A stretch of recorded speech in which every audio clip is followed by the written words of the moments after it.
E luna lui Mărțișor. E prima lună a anotimpului primăvară. Un anotimp splendid, frumos, că totul reînvie.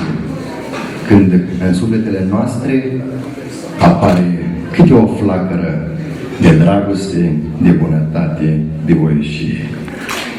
E o zi semnificativă pentru toți noi, astăzi, în special pentru bărbați, căci este ziua femeii, ziua mamelor, celor care dau viață și o viață întreagă au grijă de puii sării.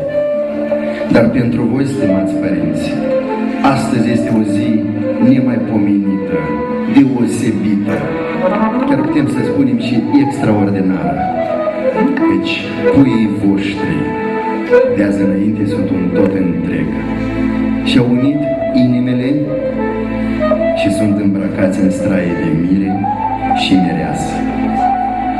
Astăzi pot să apară chiar și lacrimi pe obrajii voștri, dar sunt sigur că sunt niște lacrimi de bucurie, căci astăzi dragostea lor este nemărginită.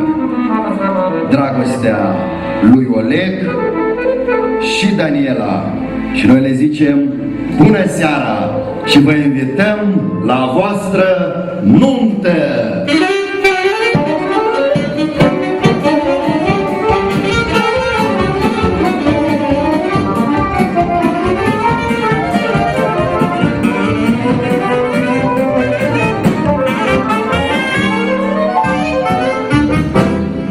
Vă rugăm mult să gustați și din pâine și din sare ca să aveți în casă bunăstare. Sunt două familii care s-au format un tot întreg. Dar la Sfânta Cununie ați făcut parte încă de o pereche de părinți. Părinții voștri spirituali, nașii din această seară, cărora le zicem bună seara, bine v-am găsit și această piesă de salut răsună în special pentru dumneavoastră.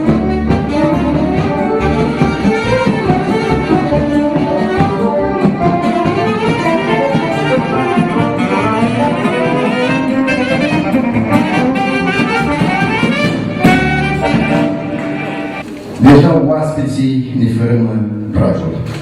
Doresc să intre, iar au îndrăzneala să pășească în această splendidă sală a restaurantului Nistru, unde astăzi voi o să celebrați căsătoria, ziua nunții. Și cu permisiunea dumneavoastră le zicem bună seara, stimați oaspeți, vă rugăm foarte mult să faceți prajul.